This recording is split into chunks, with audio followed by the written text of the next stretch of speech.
प्यारे बच्चों, आज हम राजनीति विज्ञान के एक नए अध्याय स्वतंत्र भारत में लोकतंत्र और राजनैतिक संस्थाओं की कार्यप्रणाली का अध्ययन करेंगे।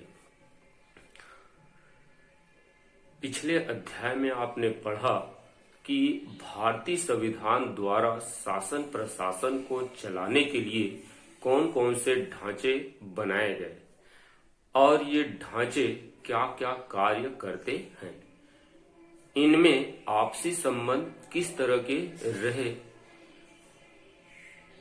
अब इसके बाद इस अध्याय में हम यह जानने का प्रयास करेंगे कि स्वतंत्रता के बाद लोकतांत्रिक राजनीति जमीनी स्तर पर किस तरह आगे बढ़ी, देश की आर्थिक और विदेश नीति किस तरह बनाए गए और चलाए गए, देश के विभिन्न हिस्सों के लोगों की आकांक्षाएं और आवश्यकताएं क्या रही और सरकार ने उन्हें पूरा करने के लिए क्या प्रयास किए। वैसे संविधान में एक साथ कई लक्ष्यों को पूरा करने का प्रयास किया गया। इन्हीं लक्ष्यों में लोकतंत्र को क्रियाशील और जीवंत बनाना, राजनैतिक रूप का एकीकरण करना तथा सबसे बड़े पैमाने पर लोगों की आकांक्षाओं को पूरा करने का प्रयत्न करना, इस राजनीतिक लोकतांत्रिक व्यवस्था के माध्यम से भारत के लोगों के लिए बहुत बड़ी चुनौती थी। इन्हीं चुनौतियों के माध्यम से देश की सामाजिक और आर्थिक स्थिति को बदलने का प्रयास भी किया जा सका। कई तरह यह भी स्थितियां निर्मित हुई, या यूं कह सकते हैं कि इन्हीं लोकतंत्र के माध्यम से देश के आर्थिक और सामाजिक स्थिति में बदलाव लाने के साथ साथ यहाँ के लोगों के लिए यह भी एक समस्या थी, या यूं कह सकते हैं कि यह भी लोगों को दिखाने का मौका था कि देश की अखंडता और एकता को बनाकर रखते हुए देश में आर्थिक और सामाजिक स्थिति में बदलाव लाया जा सके। भारत में इन्हीं सब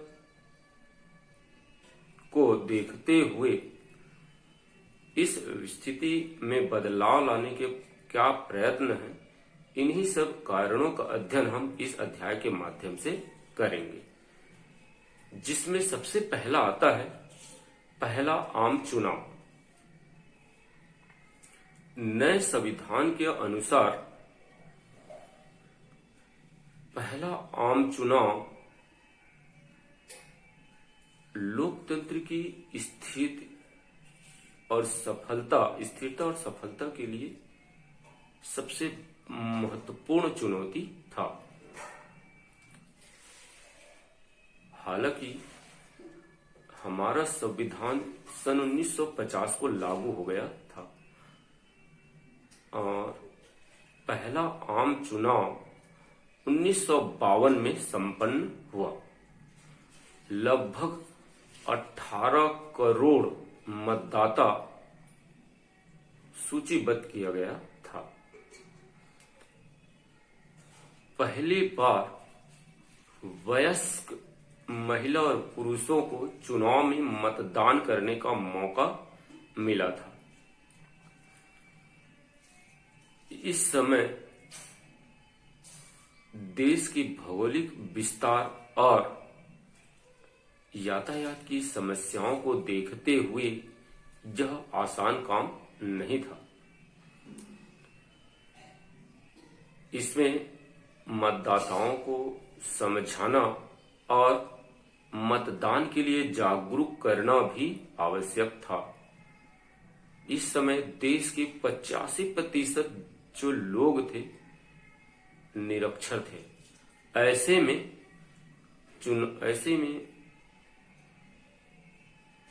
इन मतदाताओं को यह समझाना और बताना कि वह किस उम्मीदवार को मतदान करे। कहने का मतलब यह है कि वो जिस मतदाता को मतदान करना चाहता है उसको कैसे पहचाने। इसके लिए चुनाव आयोग ने एक नियम बनाए, या यूं कह सकते हैं कि एक प्रयोग किया, जिसमें उम्मीदवारों के साथ उम्मीदवारों को अलग अलग चुनाव चिन्हों के माध्यम से दिखाया गया। साथ ही उन अलग अलग बक्से भी रखे गए और इन बक्सों पर उन उम्मीदवारों के चित्र लगाए गए ताकि मतदाता उन के चित्रों को पहचान कर उन्हीं के आधार पर उन्हें मतदान करे और वो जिन्हें वो मतदान करना चाहते हैं वो उसे आसानी से मतदान कर सके। इस तरह की व्यवस्था पहला आम चुनाव में किया गया। पहले आम चुनाव की कुछ खास बातों पर भी हम अगर ध्यान देते हैं तो पहले आम चुनाव की कुछ खास बातें इस तरह रही। पहली बार वयस्क मताधिकार का इस्तेमाल करके देश के सभी नागरिकों को चुनाव वोट देने का अधिकार मिला। दूसरी खास बात है सुदूर ग्रामीण क्षेत्रों तक मतदान केंद्र स्थापित किया गया। तीसरा, इस चुनाव में विधानसभा के साथ साथ लोकसभा चुनाव भी संपन्न हुए। चौथा, इस चुनाव में लगभग 17 करोड़ मतदाता सूची में नाम तैयार किए गए। इस चुनाव के लिए लगभग 2,24,000 मतदान केंद्र बनाए गए। प्रत्येक 1000 व्यक्तियों के पीछे एक मतदान केंद्र स्थापित की गई और 10 लाख अधिकारियों को इस चुनाव के लिए तैनात किए गए। इस तरह ये इस पहला आम चुनाव की कुछ खास बातें थी। इस चुनाव की व्यवस्था किस तरह हुई इस पर अगर हम ध्यान देते हैं तो भारत के कई क्षेत्रों में पर्दा प्रथा सख्ती से लागू थी। ऐसे क्षेत्रों में महिलाओं के लिए अलग महिला मतदान केंद्र बनाए गए और उन केंद्रों में महिला कर्मचारियों को तैनात किया गया। एक अजमेर में तो एक रथ पर पूरी तरह कपड़े से ढके हुए बैठकर एक महिला रथ पर आई। उसका पूरा अंग मखमली कपड़ों से ढका हुआ था। केवल एक उंगली बस दिखाई दे रहा था क्योंकि मतदान करने से पहले उस पर स्याही का निशान लगाना अनिवार्य था। कई गांवों में तो मतदान के लिए ऐसे व्यवस्था किए गए थे कि कई गांव के लोग रात को निकले और मतदान केंद्र तक एक दिन पहले ही आकर ठहर गए और रात भर अलाव के सामने नाचते गाते निकाले और सुबह जब हुई, सूर्य जब उदय हुआ तो वही गांव के लोग एक कतारबद्ध होकर मतदान केंद्र की ओर बढ़े। असम के एक आदिवासी गांव से रिपोर्ट आया कि वो किसे मतदान करे, इस समस्या का समाधान करने के लिए उन्होंने क्या किया कि इसके लिए वे 2 पहलवानों का चयन किए दो उम्मीदवार है, तो दोनों उम्मीदवारों के लिए दो अलग अलग पहलवानों का चयन किए और इन पहलवानों को आपस में कुश्ती लड़ाया गया और इस बात पर सहमत हुए कि जिस उम्मीदवार के पहलवान जीतेगा सारा गांव उसी उम्मीदवार को मतदान करेगा, उसी उम्मीदवार को वोट देंगे। तो इस तरह की व्यवस्था पहले आम चुनाव में हुई थी। हालांकि पहला आम चुनाव अप्रत्याशित तरीके से सफल रहा और इस मतदान में लगभग 40% मतदान हुए, जिनमें 40% महिला मतदाताओं की भागीदारी हुई। इस मतदान में पंडित जवाहरलाल नेहरू वाले कांग्रेस पार्टी को सफलता मिली। इसी मतदान में लगभग 45% लगभग विधानसभा और 74% लोकसभा में कांग्रेस पार्टी की सफलता मिली। हालांकि गैर कांग्रेस पार्टी भी इसमें कुछ हद तक लोगों के बीच अपनी स्थितियां दर्शाई। इन पार्टियों गैर कांग्रेस पार्टियों में था मार्क्सवादी पार्टी, समाजवादी पार्टी और कुछ क्षेत्रीय पार्टी शामिल थी। इससे यह स्पष्ट हो गई कि अब भारतीय संविधान ने जो बहुदलीय प्रणाली के सपना को देखकर संविधान का निर्माण किया गया, वह सफलता के पहली कदम मजबूती से रख चुका था। इस पहले आम चुनाव में कांग्रेस पार्टी को विभिन्न राज्यों में कांग्रेस पार्टी की सरकार बनी, साथ ही साथ केंद्र में भी कांग्रेस पार्टी की स्थापना हुई और पंडित जवाहरलाल नेहरू प्रधानमंत्री बने। इसके बाद आता है जमींदारी प्रथा का खात्मा। अंग्रेजी शासन काल में, पहले अंग्रेजी शासन काल में जमींदारों का दबदबा रहता था, या यूं कह सकते हैं कि जमींदारी प्रथा लागू थी। इन्हें अलग अलग क्षेत्रों में अलग अलग नामों से जाना जाता था, जैसे जमींदार, मालगुजार, गौटिया, इस तरह के नामों से जाने जाते थे। ये अंग्रेजों के लिए लगान वसूलते थे, इसलिए गांव के किसान इन्हें जमीन का मालिक मानते थे और उनको लगान देते थे। कहीं कहीं पर ये जमींदार आवश्यकता से अधिक, या यूं कह सकते हैं कि मनमाने लगान वसूलते थे। लेकिन जब संविधान निर्मित हुई और वहां नए नए कानून बने, तो ऐसे समय में किसानों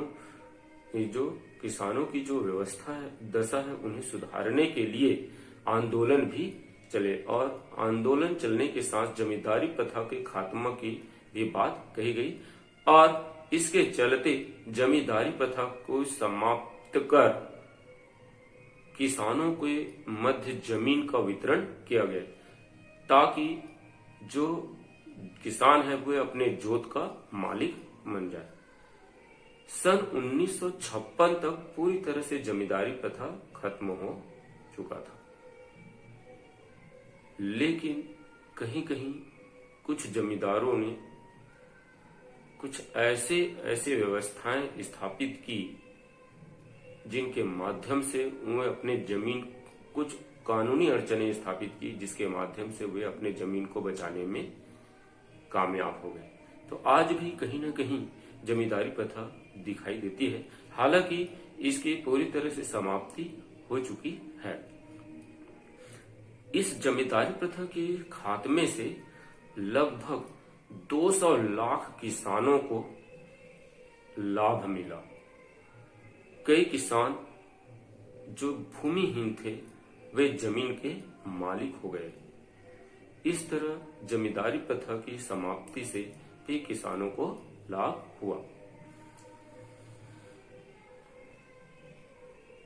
एक दल का वर्चस्व है। इसके बाद आता है एक दल का वर्चस्व।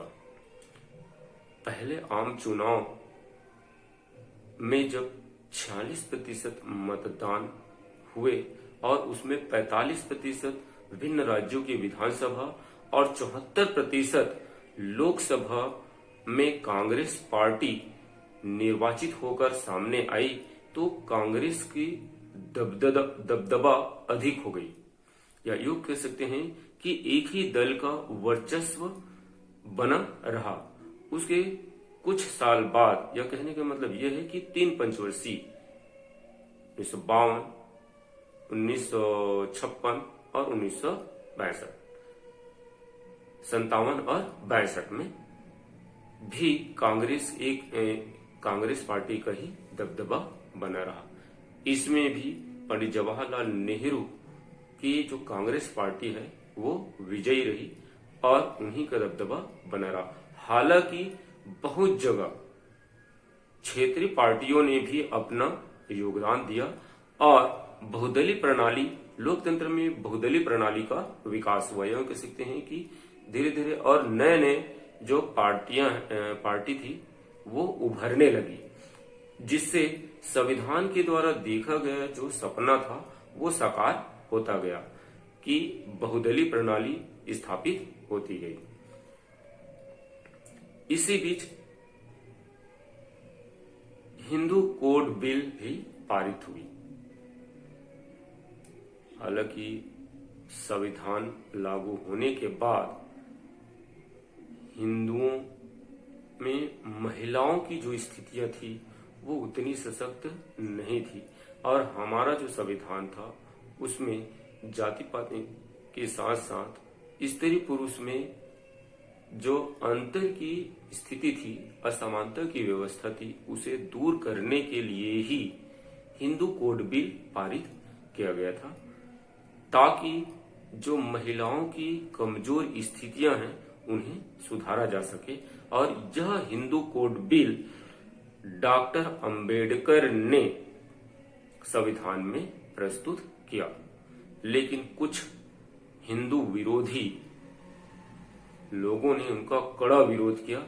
इसमें कुछ कांग्रेसी जो नेताएं थे वे भी उसमें सहयोग करने लगे। इसी से रुष्ट होकर डॉक्टर अंबेडकर ने मंत्रिमंडल से त्यागपत्र दे दिया था। अगर यही स्थितियां रहती, कहने का मतलब यह है कि जो असमानता की स्थितियां रहती, तो महिलाएं स्वतंत्र रूप से कुछ कार्य नहीं कर पाती। ऐसे में डॉक्टर अंबेडकर के द्वारा जो बिल पारित किया गया था हिंदुओं के लिए, वो इस प्रकार था कि परिवार की मुखिया की मृत्यु बिना वसीयत बनाए अगर हो जाती है तो उनके जायदाद में से पत्नी और पुत्री को भी पुत्र के समान अधिकार मिले। पति या पत्नी की जीवित रहते हुए कोई दूसरा विवाह न करे। पति और पत्नी को आवश्यक परिस्थितियों में तलाक लेने का अधिकार माना गया। किसी भी जाति धर्म के बच्चे को गोद लेना वैध ठहराया। ये हिंदू कोड बिल की थी, लेकिन इस बिल के पारित होने से कई हिंदुओं ने बड़ा कड़ा विरोध किया। अगर हम दूसरी दृष्टि से देखते हैं कि अगर ये जो कोड बिल ऐसे करके तो पारित हो ही गया, अगर मान लो ये हिंदू कोड बिल पारित नहीं होता तो महिलाओं की स्थिति क्या होती। अगर हिंदू कोड बिल पारित नहीं होता तो महिलाओं की स्थिति समाज में क्या होती। तो हिंदू कोड बिल के मुताबिक अगर वसीयत में बिना वसीयत बनाए अगर घर की मुखिया की मृत्यु हो जाती तो उसमें पूरा अधिकार किसका हो जाता? पुरुषों का। तो महिलाओं को कोई महत्व ही नहीं रहता। महिलाओं को अगर इसमें हिस्सा नहीं मिलता तो महिलाओं की स्थिति दयनीय हो जाती। दूसरा अगर हम देखते हैं तो पहले एक पुरुष अनेक पत्नियां रखती थी, तो इससे भी मुक्ति मिल गई कि अब बिना किसी पति या पत्नी की मृत्यु हुए बिना